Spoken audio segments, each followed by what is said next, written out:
Okay, so let's do some examples for computing. We've gone through, so we've demonstrated how to compute eigenvalues, eigenvectors. Let's see some examples.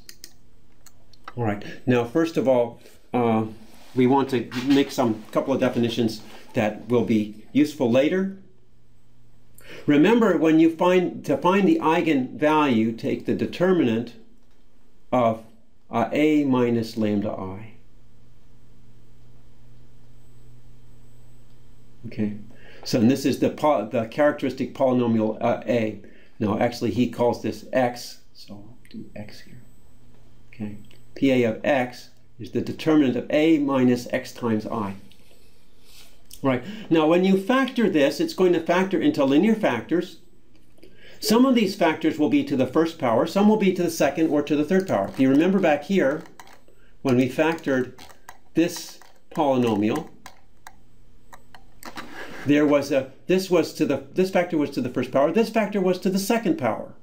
Okay, so we're going to call that the algebraic multiplicity of the corresponding eigenvalue. And we'll see examples of that to see how that works.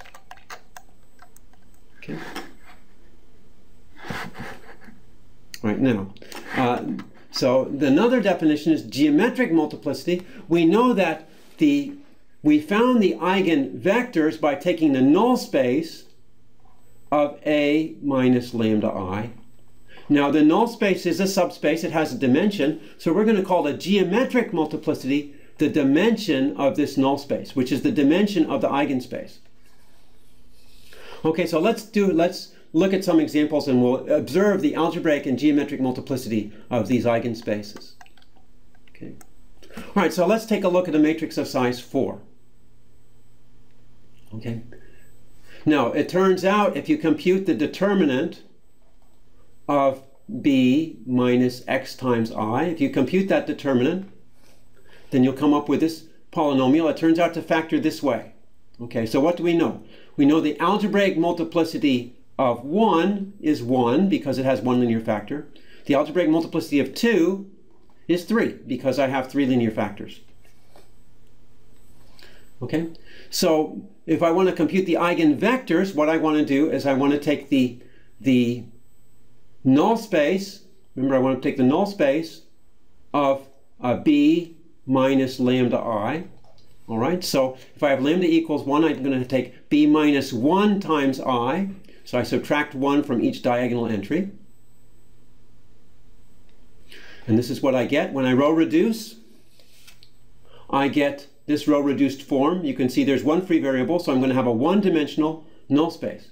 Quite interesting. The geometric multiplicity, which is the dimension of the null space, is the same as the algebraic multiplicity. Okay, let's take a look at the case where we have 2. Now, what do you suppose the geometric multiplicity of this one's going to be? Remember, the algebraic multiplicity is 3. So in this case, we would have to subtract 2 times I4 from the matrix B. We get this matrix here, subtracting 2 from each diagonal entry. When you row reduce, you end up with this form. Aw, nuts. We only get one free variable, so the geometric multiplicity of 2 is still just 1. Okay. All right, let's look at another example.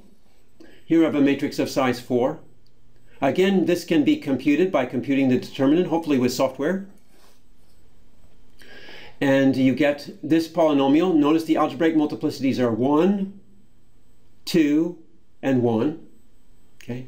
If we compute the eigenvectors, again, we take this matrix minus lambda times minus the eigenvalue times the identity matrix for each eigenvalue in turn. So for lambda equals 3, I take c minus 3 times the identity. I get a matrix. I row reduce. Free variables, set the free variable equal to 1. I find a one-dimensional null space, which is my eigenspace for the eigenvalue 3. If I put lambda equal 1, I take the matrix c minus 1 times the identity. I get this matrix here. When I row reduce, I get this here, and 2 free variables. I get a two-dimensional eigenspace for lambda equals 1. Now in this case, the geometric multiplicity is 2, and if you looked at the algebraic multiplicity, that's also 2. So that's a good thing. For lambda equals minus 1, I have to take C minus negative 1 times I4. The same old thing, get another null space. Okay. All right, let's look at another example. We have a 5 by 5 matrix. Now this is getting very repetitive, and you will have to go through and do these computations yourself to get proficient at it. Find the characteristic polynomial using the determinant. You turn out to get this. It turns out to factor like this. So here we have algebraic multiplicity 4 for the eigenvalue 2, and algebraic multiplicity 1 for the eigenvalue minus 1. Okay, for lambda equals 2, to find the geometric multiplicity, you take the matrix, subtract 2 times the identity, row reduce, find 2 free variables, so you have a 2-dimensional null space, 2-dimensional eigenspace corresponding to eigenvalue 2.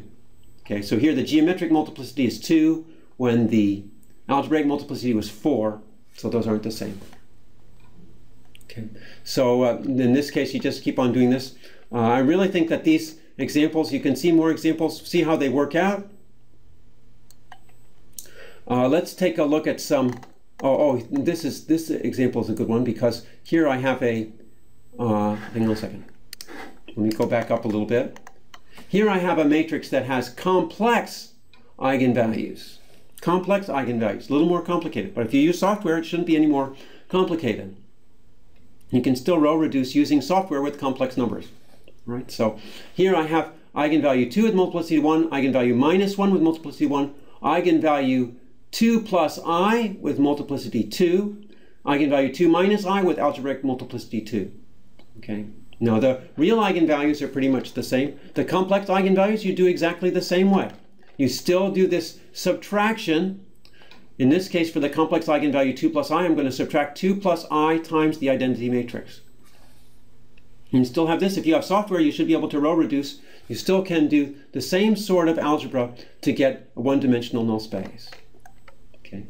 Now look, notice something interesting here. If you notice the eigenvector here for the eigenvalue 2 plus I,